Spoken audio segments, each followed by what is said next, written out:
Hello, colleagues. This is John Herrera with MuniTemps and the City Speak article for today.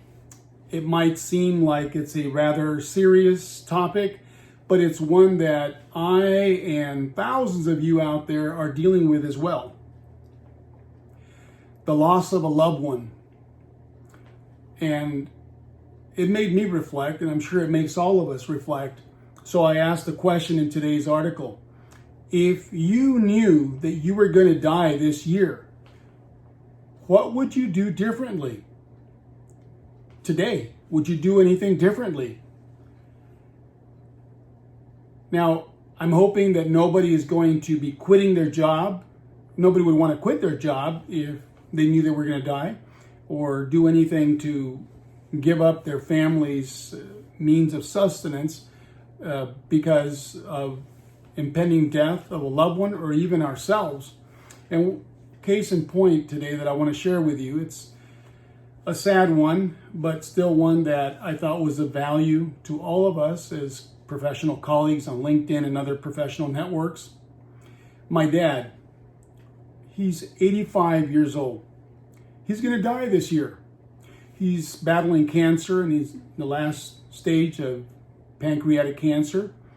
Perhaps you know somebody in this situation. My dad has proven himself to be courageous. He is a dedicated man who's committed to his family. He's faithful to his God. And he's a true blue Ed. That's what my dad is. And I guess I just want to share with you today, as you think about and you ponder, what would I do differently if I was going to die? If I knew I was going to die this year? Well, for me, something that's very valuable lesson that my dad has taught me is how to die. As a man, how to die as a man. I'm sure this applies to both men and women. When we've seen faithful old ones, or even younger ones, who have been strong for us, to leave us an example of dignity, of dying with dignity and commitment and being true. We all think and feel differently when we're losing a parent. Today I'm talking about my dad, but we all are thinking different things. Some people are thinking of what kind of inheritance will he leave me?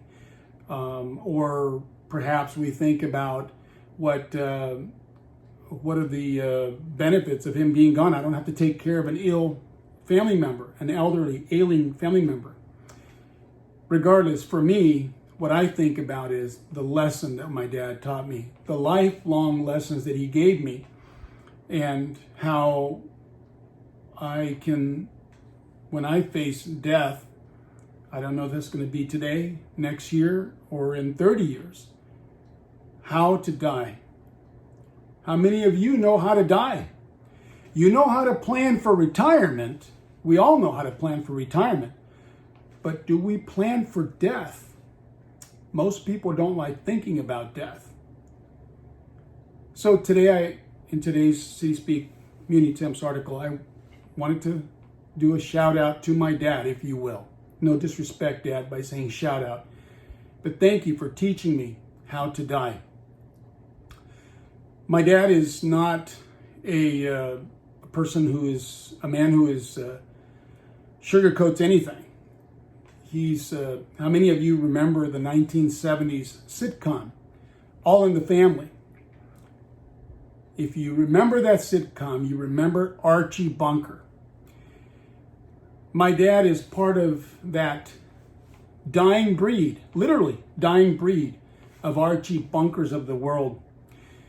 My dad, like Archie Bunker in that sitcom, he says it like it is.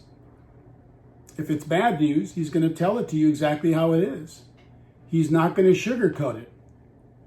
There's a movie from 1991, 92. It's about 30 years old now. Some of you may or may not like Mel Brooks, but he made a movie. It was called Men in Tights, Robin Hood Men in Tights. And there is a scene in the movie where the sheriff of Rottingham goes to see Prince John. Prince John is sitting in his bathtub in the morning and he's enjoying himself there, but Sheriff of Rottingham comes and he says, "Sire, I have some news." And the Prince John, he says, "Well, what sort of news is it? It's not bad news, right? You know I can't handle bad news." And the Sheriff of Rottingham says, "To be perfectly frank, it's bad." Now, I know this is just humor and it's poking fun at the way people today usually prefer to hear only good news. Or should I say, bad news in a good way. But my dad was somebody who never cared about the changing trends or changing cultures. And he spoke the truth as he understood it. Too many people today sugarcoat the truth, and sometimes it becomes a lie. Sometimes when people are facing even difficult situations, they may give up their true north, their core values. But my dad never changed his core values for anybody.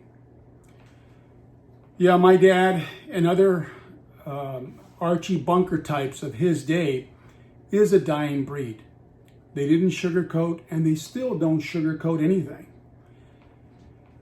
Though there were some offensive things that my dad would say, just like Archie Bunker, the one thing that I could always count on was the truth from my dad.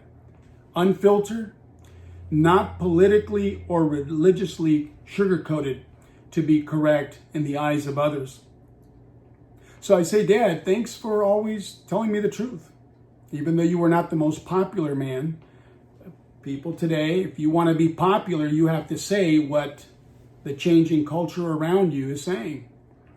But I think we can all learn something from the old timers, like my dad, even Archie Bunker types, who say things that are offensive at times, and we don't like everything they say. But the fact is that they speak the truth as they know it. And that's a dying breed, that's a dying quality. Not only is the quality of telling the truth by our older generation who are part of the dying breed, but also the way people give up on their jobs. They give up on their companies. They give up on their government and organizations. They give up on their community. They give up on everybody and quit. My dad, whether he was hurt, sick, or whatever, he always went to work. And even today, as he's facing death, imminent death, he still continues to hold the torch for all of us who are watching him. And he wants to set an example for us. And because of that, then I say, thanks, Dad. And for all of those who are facing losing a loved one, if your dad or another loved one is going to be dying soon, keep in mind that this is no reason to quit. We need to quit. We need to continue to keep working, keep living. Our parents want us to continue that way, and they do the best they can. My dad did a good job, and he's done a good job in setting a good example for me of continuing to work and to carry on. And we all have to do that. Not everybody's emotional about losing their dad. But I love my dad and I am emotional about it. But I'm going to keep it together for the purposes of this City Speak article. So in conclusion, I ask you the question again. If you knew you were going to die this year or today, what would you do different? Hopefully you don't quit your job and you don't give up on life and you panic. Put your faith squarely in your core values, what you followed. And I would say that we learn from our older ones. Continue, because life goes on. It always has to go on. Don't quit your job. Don't quit and give up on everything. Thanks, Dad. This is dedicated to my dad and to all those whose dads are dying with terminally ill diseases. Hang in there. It's going to be okay. Thank you. Love you all. John from Unitemps.